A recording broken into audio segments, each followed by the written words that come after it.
Assalamualaikum warahmatullahi wabarakatuh. Apa kabar anak-anakku semua?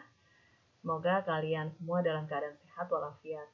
Selamat berjumpa kembali dalam kegiatan layanan bimbingan klasikal TK SMP Negeri 12 Kota Bekasi. Kali ini kita akan sama-sama membahas topik tentang bullying atau perundungan. Tentunya topik yang sudah tidak asing lagi untuk kalian. Nah, apa itu bullying? Bullying adalah tindakan di mana satu orang atau lebih yang mencoba untuk menyakiti atau mengontrol orang lain dengan cara kekerasan, menggunakan kekerasan, ancaman, atau paksaan untuk menyalahgunakan atau mengintimidasi orang lain. Perilaku ini dapat menjadi suatu kebiasaan dan melibatkan ketidakseimbangan kekuasaan sosial atau fisik. Nah, macam-macam bullying. Ada berapa macam-macam bullying? Yang pertama, bullying secara sosial. Nah, ini biasanya seseorang membicarakan, menyebarkan rumor yang belum pasti untuk mengajak seseorang menjauhi orang lain. Atau kalau dalam agama Islam namanya ghibah. Ya, tindakan ini merupakan tindakan bullying sosial. Jadi menjelek-jelekan orang lain. Kemudian yang kedua adalah cyberbullying.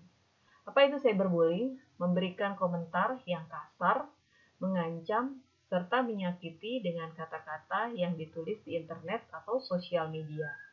Nah, ini biasanya sering kalian jumpai pada saat orang-orang memposting sesuatu dan orang lain akhirnya mengomentari dengan kata-kata yang tidak pantas atau tidak layak.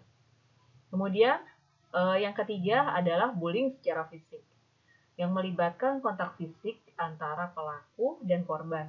Sehingga seperti dipukul, ditendang, disakiti, atau merusak barang-barang pelaku. Ya, yang terakhir adalah bullying secara verbal. Nah, tidak tak kasat mata, namun dampaknya bisa dirasakan oleh hati, seperti diejek, kemudian lagi diteror, dan lain sebagainya yang membuat korban tidak merasa nyaman. Jadi ada 4 macam-macam bullying. Pertama, secara sosial, kedua, cyberbullying, bullying secara fisik, dan yang terakhir adalah bullying secara verbal. Baik. Nah, mungkin selama ini kamu pernah menjadi pelaku ataupun korban dari tindakan bully ini. Tetapi kamu tidak sadar telah melakukannya. Nah, jadi bisa dilihat tadi ya, bullying secara fisik. Ada kontak fisik dengan pelaku, dipukul, ditendang, kemudian menimbulkan rasa sakit hingga merusak, kemudian bullying secara verbal, dimarahi, kata-kata kasar, disindir, atau dipanggil dengan julukan-julukan yang tidak baik. Kemudian tadi bullying secara sosial menyebarkan rumor yang belum pasti kebenarannya agar orang-orang di sekitar tidak menyukai atau menjauhi korban. Dan yang terakhir adalah cyberbullying, memberikan komentar yang kasar atau ancaman, mempermalukan, mengejek, dan seterusnya yang ada di internet ataupun sosial media. Nah, jadi mencakup pelecehan baik secara lisan atau ancaman, kekerasan fisik atau paksaan yang dapat diarahkan berulang kali terhadap korban tertentu, atau mungkin atas dasar ras, agama, gender, dan seksualitas atau kemampuan. Jadi misalnya ada yang kulitnya hitam, atau kemudian dari laki-laki ke perempuan atau sebaliknya, gitu, dan seterusnya. Nah, kita kenali ya ciri-ciri pelaku bullying. Baik, kita mulai dari yang paling atas. Tampaknya percaya diri. Ya, biasanya yang pelaku bullying itu tampaknya percaya diri, tapi sebetulnya enggak kok, gitu ya. Dia seolah-olah percaya diri karena ingin melakukan aksinya. Kemudian pandai beralasan untuk keluar mencari satu jalan keluar dari situasi yang sulit. Kemudian cepat marah. Nah, ini biasanya orang yang cepat marah ini dia cenderung melakukan impulsif atau asal melakukan sesuatu hal. Kemudian sulit diatur, kasar, dan tidak punya simpati pada korban. Dan yang keempat, memiliki masalah keluarga. Nah, bisa jadi pelaku bullying ini adalah orang-orang yang memiliki masalah keluarga dan masalah psikologis yang tidak bisa diselesaikan.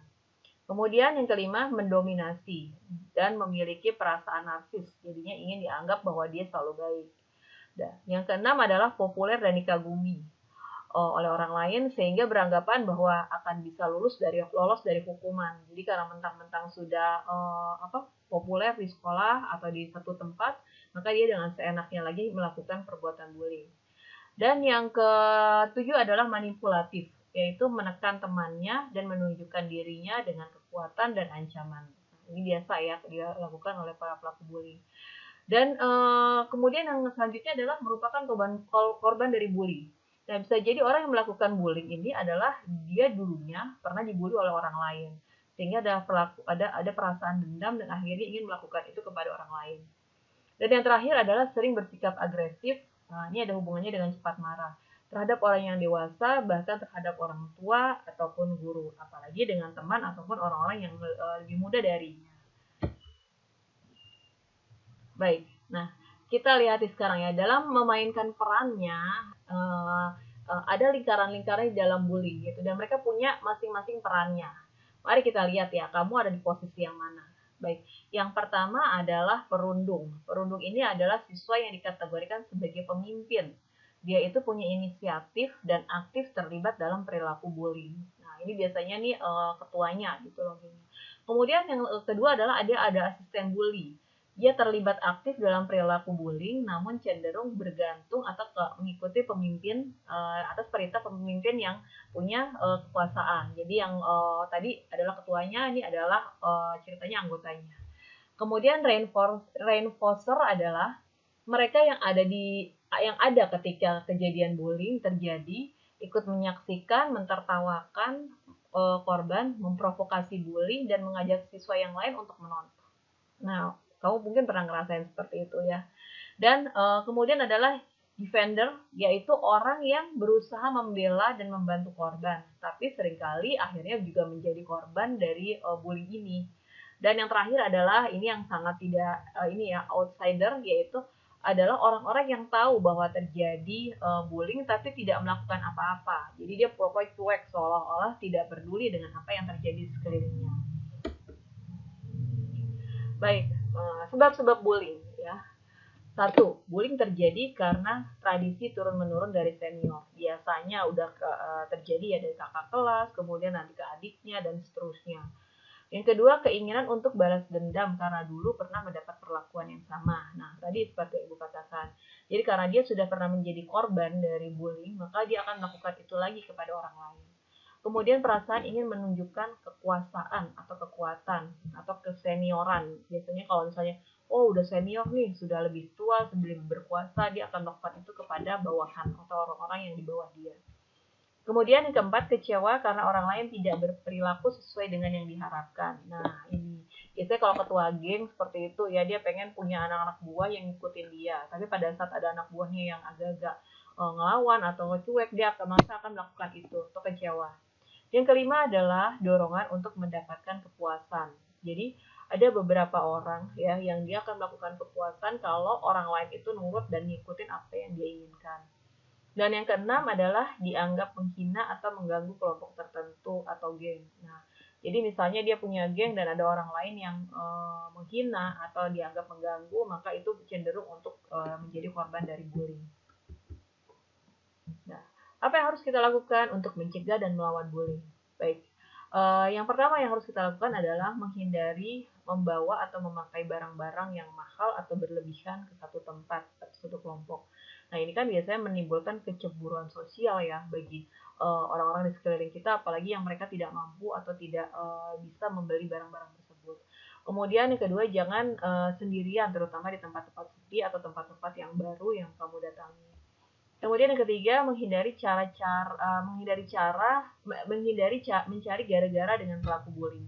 Kan kalau pelaku bullying ini biasanya masalah yang sepele pun bisa jadi besar gitu ya. Jadi dia akan cari cara-cara untuk melakukan bullying kepada kalian. Keempat adalah jangan berada di dekat dengan orang yang suka melakukan tindakan bullying atau berada di sekitar mereka. Udah jauhin aja lah, cari teman-teman yang nyaman buat kamu.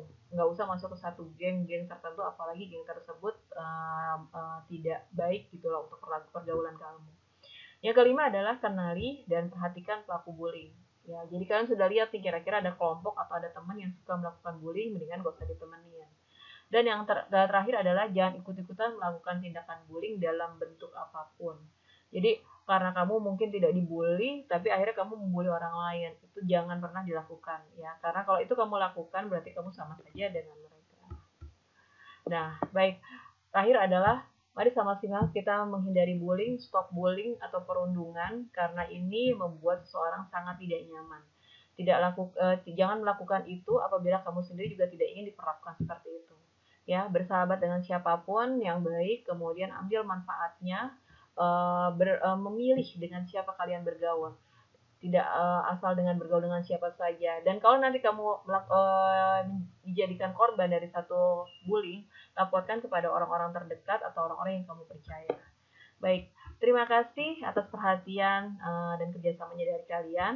Semoga sedikit materi yang Ibu sampaikan bisa bermanfaat untuk pergaulan kalian. Salam sehat selalu. Assalamualaikum warahmatullahi wabarakatuh.